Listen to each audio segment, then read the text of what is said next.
നമസ്കാരം.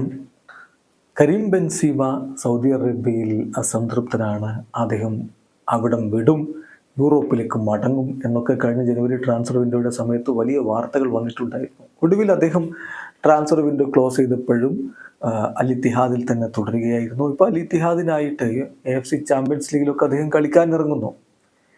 എന്തായാലും ഗലാഡോയുടെ കീഴിൽ താൻ ഹാപ്പി തന്നെയാണ്. താനും ഗലാഡയും തമ്മിൽ പ്രശ്നമൊന്നുമില്ല. പ്രചരിക്കുന്ന വാർത്തകളൊക്കെ പച്ചക്കള്ളമാണ് എന്നിപ്പോൾ കരീം ബെൻസീമ പ്രതികരിച്ചിരിക്കുകയാണ്. ഇന്നലത്തെ മത്സരത്തിൽ AFC ചാമ്പ്യൻസ് ലീഗ് മത്സരത്തിൽ അദ്ദേഹത്തിന് ഒരു ഓൺ ഗോൾ ഉണ്ടായിരുന്നു. പക്ഷേ ആ കളിയിൽ അദ്ദേഹത്തിൻ്റെ വക അസിസ്റ്റ് നമ്മൾ കണ്ടു.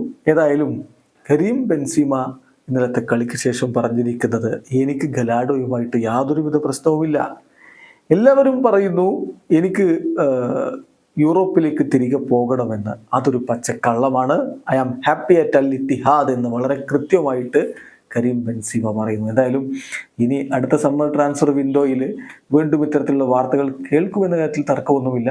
ഇപ്പോൾ അദ്ദേഹം ഇത്തിഹാദിൽ തുടർന്നു. ഇത്തിഹാദിന് മുന്നിലേക്ക് വലിയ ഒരു വെല്ലുവിളി വരികയാണ്. AFC ചാമ്പ്യൻസ് ലീഗിൻ്റെ ക്വാർട്ടർ ഫൈനൽ അവർക്ക് കളിക്കാനുള്ളത് അൽ ഹിലാലുമായിട്ടാണ്. എന്ത് സംഭവിക്കും കാത്തിരുന്ന് കാണാം. വീഡിയോ അവസാനിക്കുന്നു.